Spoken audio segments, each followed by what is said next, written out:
Это ошарашило даже милицию в Таджикистане. Подписывайтесь на обновление и точно будете в курсе всего самого важного. В Таджикистане расследуют дело об избиении и ограблении молодой женщины, на которую напали 5 девушек, жительниц городов Душанбе, Куляб и района Рудаки. Все они задержаны и подозреваются в избиении и грабеже, сообщает пресс-центр Министерства внутренних дел Таджикистана.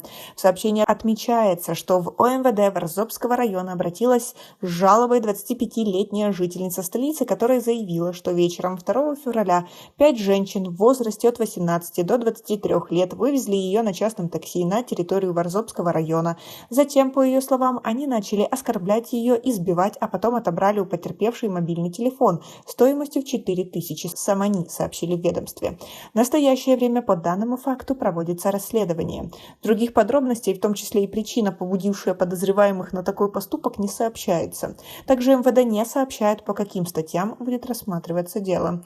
Как вам такие разборки? Среди женщин особенно. Напишите нам, пожалуйста, в комментарии. А сотрудники КЧС Таджикистана обнаружили в начале февраля в Душанбе и Согде 2 тела – мужчины и женщины, которые были переданы правоохранительным органам страны.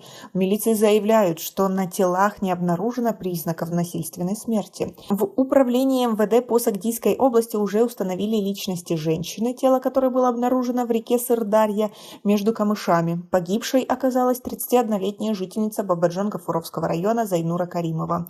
24 января отец молодой женщины обратился в местный отдел милиции с заявлением, что его дочь пропала. По его словам, она вышла из дома родителей и не вернулась. Никаких следов борьбы и других признаков насильственной смерти на ее теле следователи не обнаружили, сообщили в УМВД. При этом там не смогли ответить на вопрос, была ли установлена дата смерти и точная причина смерти девушки.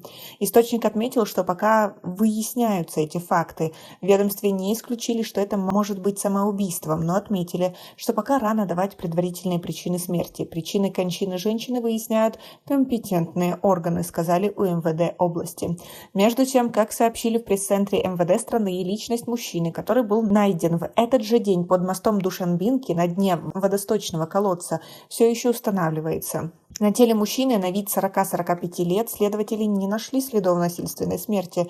Правоохранительные органы продолжают работу по установлению личности и причины смерти мужчины, отметили в министерстве.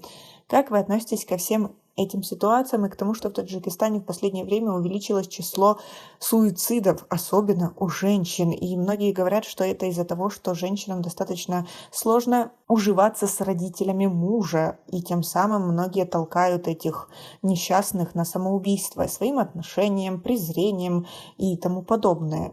Но у мужчин жизнь никак не легче, у них свои проблемы, и, как мы видим, тоже возможны суициды. Как вы ко всему этому относитесь, и как вы думаете, можно ли это все предотвратить, и как, и может ли на это влиять государство? У нас пока на этом все. Оцените наше видео подпиской и лайком. До скорой встречи!